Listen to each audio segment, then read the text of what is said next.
बाबर आजम को फिर से नाकाम कहें या फिर से आउट ऑफ फॉर्म कहें कि बाबर आजम अभी तो पिछली टी20 की लास्ट इनिंग के अंदर इन फॉर्म आया था, इतनी जल्दी ही गायब हो गई है फॉर्म कि भाई आज बॉल टच नहीं हो रही थी। 3 स्कोर पर बाबर आजम आउट था, वहां पर विकेट मिसिंग की वजह से बच जाता है। उसके बाद भी कभी ये चांस कभी वो चांस और कर करा कर 11 स्कोर पर बाबर आजम आउट हो जाता है। और आपको बताना यह है कि यह फैसलाबाद की पिच है, यह ना साउथ अफ्रीका की पिच है, ना इंग्लैंड की है, ना ऑस्ट्रेलिया की है कि जहां पर बाउंस आ रहा हो, जहां पर वो आ रहा हो कि आपके पास कुछ ब्लेम करने के लिए या कुछ अपने आप को बचाने के लिए चीज हो।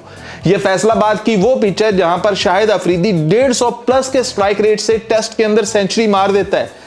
ये वो वाली पिच है जहां पर 200-300 लोगों ने मारे हुए हैं। वहां पर बाबर आजम आज फिर नाकाम हो जाता है। बाबर आजम 11 स्कोर बनाकर आउट हो जाता है। वही आपसे क्या है ना कि 80-90 स्कोर की कमी रह जाती है और बाबर आजम की सेंचुरी रह जाती है। 81 इनिंग्स हो गई हैं आज के बाबर आजम के बैट से सेंचुरी नहीं आई है। बाबर आजम स्कोर बना रहा है। पिछले मैच में 7 थे, इस मैच में 11 हो गया, मतलब 4 का इजाफा हो गया। अगले मैच में मे बी 15 हो जाए, भी 4-4 बढ़ते ही जा रहे हैं, कम तो नहीं होते जा रहे। भाई आपसे किसने कहा था कि टी20 सीरीज खत्म करो, आप थोड़ा सा उसे और लंबा कर सकते थे। मतलब बाबर आजम क्या इतनी जल्दी आउट ऑफ फॉर्म कैसे हो सकते हो कि बाबर आजम से आज बॉल टच नहीं हो रही है। मतलब कमाल नहीं हो गया कि बाबर आजम जैसा प्लेयर और ये सामने बॉलर तो चेक करो कौन है। ये सामने कोई टी20 वर्ल्ड कप नहीं हो रहा, ना ओडीआई वर्ल्ड कप हो रहा है कि आपके ऊपर इतना प्रेशर बन चुका है कि आपका एक प्लेयर 0 पर आउट होकर जा चुका है और आप खेलना ही भूल गए हो। भैया आपका होम ग्राउंड है, आपका क्राउड है, सब कुछ आपका है। तो आप बाबर आजम आउट होकर चला गया है तो क्या क्राउड आएगा ही नहीं? भाई क्या बातें कर रहे हो बाबर आजम साहब, क्या कर रहे हो, क्या परफॉर्मेंस दे रहे हो। पाकिस्तानी टोटली सरप्राइज्ड हैं और टोटली शॉक में हैं कि यार ये बाबर आजम को फिर से क्या हो गया और इतनी जल्दी कैसे हो गया। कि अभी तो हम पीछे कह रहे थे कि यार ये देखो ये बाबर आजम तो पुराना विंटेज बाबर आजम मिल गया है। 7 पर आउट हुआ तो हमने कहा कोई नहीं, बैड लक हो जाता है यार, कोई नहीं, हर मैच के अंदर पुराना बाबर स्कोर बनाया करता था। ये बाबर हर मैच के अंदर नहीं लेकिन कभी कभार अच्छे स्कोर बनाता है। बाबर आजम इनफॉर्म तो है ना, सबसे बड़ी बात। तो अभी तो 4-5 इनिंग हुई थी बाबर आजम के इनफॉर्म होते हुए नजर आने की और फिर से बाबर आजम आज आउट ऑफ फॉर्म हो गया। मतलब आज गेंद दिखना बंद हो गई है बाबर आजम को और बाबर आजम आउट होकर चला गया। मतलब पाकिस्तान को बाबर आजम ने आज सहारा देना था कि भैया आपकी विकेटें गिर रही हैं, मुश्किल पिच है, क्या है भाई, ऐसी भी कौन सी पिच है। बाबर आजम का कौन सा आज पहला मैच था। बाबर आजम ने 100 से ऊपर, 200 से ऊपर, 400 से ऊपर मैचेस खेल रखे हैं। बाबर आजम को कंडीशंस सब देखने में, कंडीशंस समझने में अभी भी किसी और की जांच पड़ताल की जरूरत है। बाबर आजम अपनी पसंद से, अपनी मर्जी से अपनी गेम चेंज नहीं कर सकता, कर सकता है लेकिन वो पुराना विंटेज बाबर आजम, ये वाला बाबर आजम तो इतनी जल्दी आउट ऑफ फॉर्म हो गया कि अभी तो हम ठीक से खुश भी नहीं हुए कि मतलब अभी तो हमने ये भंगड़ा डालने के लिए हाथ यही किए, ऊपर भी नहीं गए अभी तक हाथ हमारे और ये काम हो गया। मतलब क्या कहें यहां पर। अब बाबर आजम के फैंस आकर गालियां देंगे कि भाई तनकीद कर रहा हूं। भाई मैं खुद बाबर आजम का बहुत बड़ा फैन हूं। मैं बाबर आजम की इनिंग आपने शायद आपकी सामने से कोई इनिंग छोड़ी होगी लेकिन मैं बाबर आजम को डे 1 से देख रहा हूं।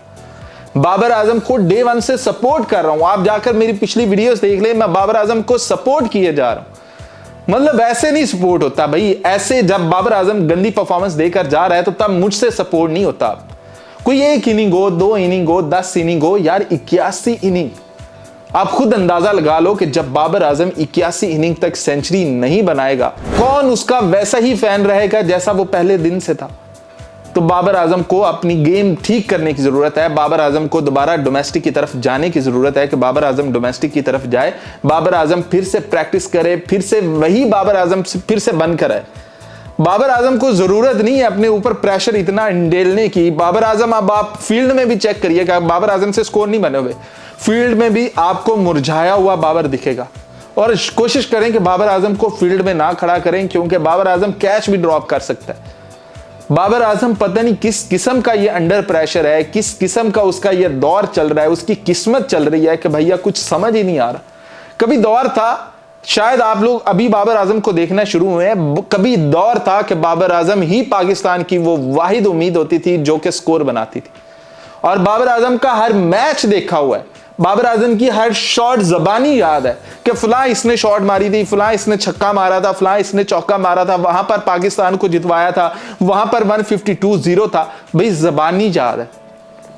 कहानी सिर्फ इतनी सी है कि बाबर आजम को बहुत देर लगा दी है बाबर आजम ने अपनी सेंचुरी कंप्लीट करने में, और बाबर आजम आज फिर नाकाम हुआ है। फैसलाबाद जैसी पिच के ऊपर नाकाम हुआ है। तो भैया मसले हैं, बाबर आजम को उन मसलों को ठीक करने की जरूरत है। बाबर आजम को दोबारा अपनी रूट्स में जाने की जरूरत है। बाबर आजम को दोबारा अपने आप को कलेक्ट करने की जरूरत है। ये कोई बेजा तनकीद नहीं है क्या है बस बाबर आजम के ऊपर बोलना शुरू कर दिया। भाई ये दिल टूटने वाली तनकीद है कि भाई बाबर तुम तो हमारी उम्मीद हो, तुम ही तो पाकिस्तान के लिए वो वाहिद बंदे हो। कल आजम खान भी एक पॉडकास्ट में बैठा हुआ कह रहा था कि पाकिस्तान मशहूर था अपनी बॉलिंग की वजह से। एक बंदा आया जिसने पाकिस्तान को मशहूर किया उसकी बैटिंग की वजह से, और वो नाम है बाबर आजम। तो यही तो हम कहते हैं कि बाबर आजम तो हमारी पिक्चर है, और जब छोटे चुन्नू मुन्नू जिनको ये भी नहीं पता कि खेलना कैसे है, वो आकर जब मजाक उड़ा रहते हैं कि ये है तुम्हारा किंग, ये है बाबर आजम, ये है, दुख लगता है। तो ये नहीं है कि बाबर आजम भाई प्लेयर ही नहीं है, बात ये हो रही है कि बाबर आजम थोड़ा सा मसला चल रहा है, बाबर आजम को ठीक करने की जरूरत है। बाबर आजम को अपने सर से प्रेशर उतारने की जरूरत है। डोमेस्टिक खेले, सबसे ज्यादा रन्स बनाए, उसको अपने आप कॉन्फिडेंस आएगा कि भैया मैं दोबारा से सिलेक्ट होकर आ रहा हूं, मैं अपने नाम की वजह से टीम में नहीं आ रहा, मेरी कारकर्दगी है, मैंने डोमेस्टिक के अंदर इतना स्कोर बनाया है। अब रोहेल नजीर है, अब फलाना है, स्कोर बना रहे हैं ना, टॉप स्कोरर है। वहां पर बाबर आजम का भी नाम हो सकता है, और बाबर आजम का तब कॉन्फिडेंस लेवल ही और होगा कि यार मैंने इतना स्कोर बनाया हुआ है। और जब आप डोमेस्टिक में आपके सामने ये वाले बॉलर्स भी नहीं होंगे, उनके पास इतना एक्सपीरियंस भी नहीं होगा, और जब वहां पर आपके अंदर कॉन्फिडेंस आएगा ना शॉट मारने का, तो फिर कॉन्फिडेंस वो आगे भी बढ़ता चला जाएगा। तो बाबर आजम को ये देखने की जरूरत है, समझने की जरूरत है, और बाबर आजम के फैंस को भी ये जरूरत है कि बाबर आजम को बैक जरूर करें, लेकिन अंधा बैक नहीं करते होते। आपने जहां पर तनकीद है भाई, जहां पर बाबर आजम गलत कर रहा है तो कर रहा है यार, बाबर आजम सब सही तो नहीं कर सकता। तो बाबर आजम ने ये गलती की है। बाबर आजम आज फिर 11 स्कोर पर आउट हुआ है। बाबर आजम को यहां पर अपनी टीम को संभालना था, बाबर आजम को स्कोर बनाने थे, बाबर आजम को स्कोर लंबे बनाने थे और बड़े बनाने थे, लेकिन बाबर आजम नाकाम होता है। बाबर आजम को ये मशवरा है, ये बाबर आजम को चाहिए कि दोबारा डोमेस्टिक में जाए, जो दोबारा जाकर स्कोर बनाए और फिर से पाकिस्तानी टीम में आए। बाबर आजम को भी पता होगा कि वो दोबारा से मेहनत करके आ रहा है, बाबर आजम का कमबैक हो रहा है, बाबर आजम पाकिस्तान के लिए फिर से खेल रहा है, उसके अंदर कॉन्फिडेंस लेवल ही अलग होगा। तो कहना सिर्फ इतना है कि बाबर आजम आज फिर से अपनी सेंचुरी मिस कर जाता है, और ये एक इनिंग नहीं है, 81 इनिंग है।